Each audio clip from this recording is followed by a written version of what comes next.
Antes de que hubiera luz, antes de que hubiera orden, antes de que existiera algo reconocible, la Biblia describe la tierra con dos palabras que tal vez describen exactamente cómo te sientes hoy: desordenada y vacía. Y la tierra estaba desordenada y vacía, y las tinieblas estaban sobre la faz del abismo, y el Espíritu de Dios se movía sobre la faz de las aguas. Este es Génesis 1 minuto y 2 segundos, el versículo que casi siempre se lee de paso, camino al versículo 3, donde aparece la luz. Pero hoy nos vamos a quedar aquí, en el caos, porque quiero mostrarte algo: Dios no esperó a que el desorden terminara para empezar a actuar. Se quedó ahí, presente, en medio del vacío. Y si te quedas hasta el final, vas a entender por qué eso cambia todo lo que crees sobre los momentos difíciles de tu vida.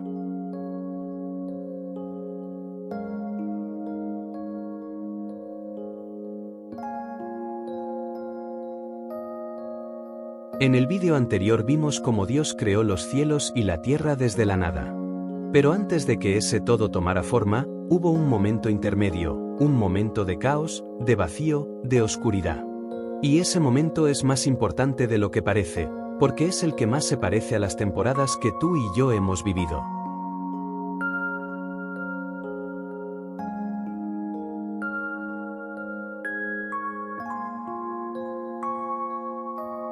Al final de este vídeo vas a entender exactamente qué significaban desordenada y vacía para quien escribió estas palabras. Vas a descubrir por qué la Biblia menciona al Espíritu de Dios moviéndose precisamente sobre el caos y no sobre el orden, y vas a tener una forma distinta de mirar los momentos de tu vida donde todo parece confusión sin sentido.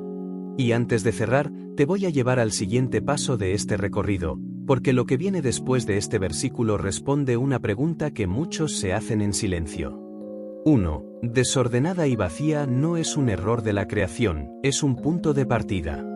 En hebreo, la expresión es tohu vabohu, una frase que suena casi como un eco, como si el idioma mismo quisiera describir el vacío repitiendo el sonido. No significa que algo salió mal. Significa que la tierra, en ese momento, no tenía forma ni contenido todavía.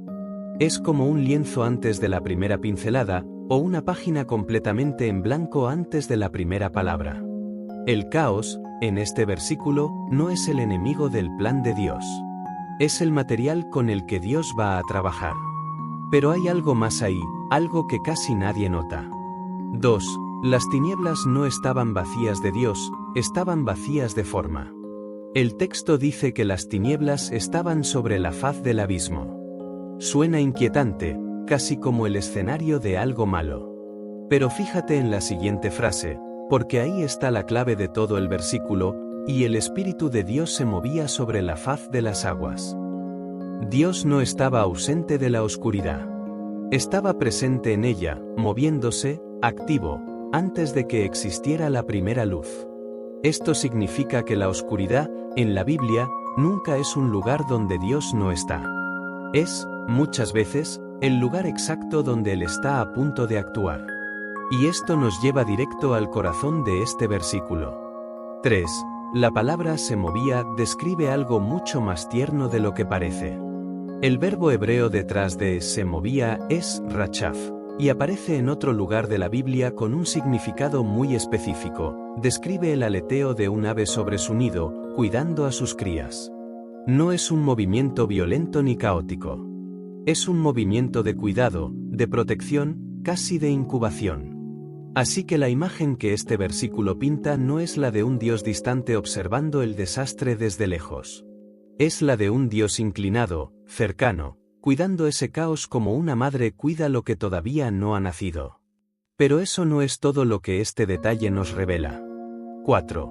El orden no llega antes que la presencia de Dios, llega después. Fíjate en la secuencia exacta del texto. Primero está el caos, luego está el Espíritu de Dios moviéndose sobre ese caos, y solo después, en el versículo siguiente, aparece la palabra que trae la luz. Dios no esperó a que las cosas se ordenaran solas para acercarse. Se acercó primero. Estuvo presente en medio del desorden antes de que hubiera una sola señal de que las cosas iban a mejorar. Y aquí es exactamente donde este versículo deja de ser historia antigua y empieza a hablarte directamente a ti.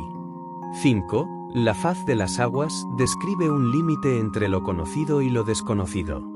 En el pensamiento hebreo antiguo, el agua representaba lo indomable, lo que no se puede controlar ni predecir. Cuando el texto dice que el Espíritu de Dios se movía sobre la faz de las aguas, está describiendo a Dios posicionado justo en el borde de lo incierto, en la frontera entre el caos y lo que todavía no existe. No está del otro lado, lejos, esperando que las aguas se calmen solas. Está ahí mismo, sobre la superficie, en contacto directo con lo impredecible. Y si lo piensas, esa es exactamente la sensación de muchas etapas de la vida. No sabes qué hay debajo de la superficie, no sabes qué va a pasar, solo ves aguas oscuras y sin forma. Pero este versículo asegura que esa frontera incierta no está fuera del alcance de Dios. Y hay otro detalle que profundiza todavía más esta idea. 6. El abismo no asustaba a Dios, era simplemente el escenario donde él trabajaría. La palabra que se traduce como abismo es teum en hebreo, y en la literatura antigua del cercano oriente esta palabra solía representar algo temido, una fuerza caótica casi personificada. Pero en Génesis 1 minuto y 2 segundos, el abismo no tiene ningún poder propio. No lucha, no se resiste, no amenaza. Simplemente está ahí, y Dios se mueve sobre él con total autoridad, sin tensión, sin conflicto. Esto contrasta con otras historias de creación de la antigüedad, donde los dioses debían pelear contra el caos para poder ordenar el mundo. Aquí no hay pelea. Hay presencia y autoridad tranquila. Y esa diferencia dice algo importante sobre cómo Dios se relaciona con el caos de tu vida, no como un enemigo al que hay que vencer con esfuerzo, sino como un espacio donde su autoridad ya está establecida, aunque tú todavía no lo veas. 7.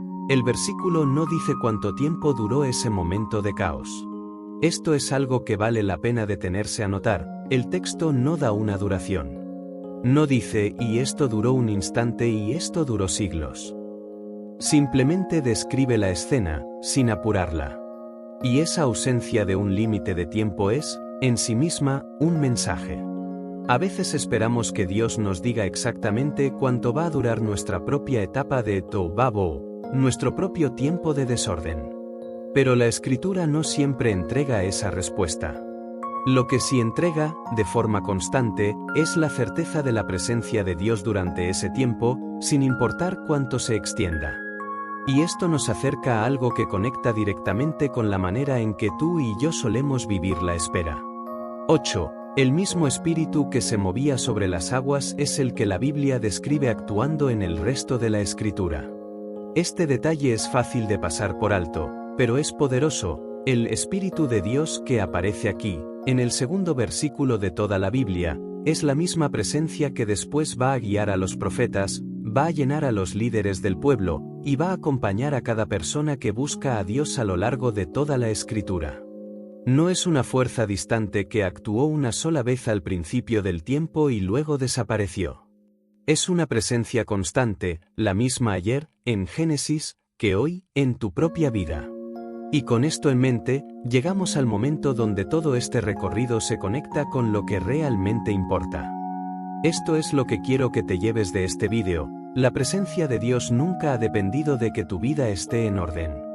Génesis 1 minuto y 2 segundos no muestra a un Dios esperando en la puerta a que el caos termine para entrar. Muestra a un Dios ya adentro, moviéndose sobre las aguas revueltas, cuidando lo que todavía no tiene forma. Si hoy sientes que tu vida es tohu vabohu, desordenada y vacía, la Biblia te dice algo que quizás nunca te habían explicado así. Eso no significa que Dios se fue. Puede significar exactamente lo contrario. Puede significar que Él ya está ahí, moviéndose sobre tu caos, preparando algo que todavía no puedes ver. Quiero que pienses en un área de tu vida que hoy se siente como esas aguas oscuras del versículo, una decisión sin resolver, una relación en tensión, una etapa que no termina de tomar forma. Génesis 1 minuto y 2 segundos te invita a hacer algo distinto con esa sensación. En lugar de interpretar el caos como ausencia de Dios, considera la posibilidad de que sea, precisamente, el escenario donde Él está más cerca, aunque todavía no veas ningún resultado. Empezamos este recorrido en el lugar más incómodo de toda la Escritura, el caos, el vacío, la oscuridad antes de la primera luz. Y descubrimos algo que cambia la forma de leer cualquier momento difícil de tu vida. Dios no llega después del orden. Se mueve sobre el caos primero, con el mismo cuidado de un ave que cubre su nido. Y el Espíritu de Dios se movía sobre la faz de las aguas no es solo una imagen poética del inicio del mundo. Es la promesa de que ningún desorden en tu vida está fuera de su cuidado. Pero surge una pregunta inevitable: si Dios está presente en el caos, moviéndose incluso cuando no vemos ningún cambio, ¿por qué a veces sentimos que no responde? ¿Por qué a veces el silencio se extiende más de lo que podemos soportar? Esa es exactamente la pregunta que vamos a responder en el próximo vídeo, y creo que es el paso más importante después de este. Dale clic ahora y sigamos caminando juntos en esta búsqueda.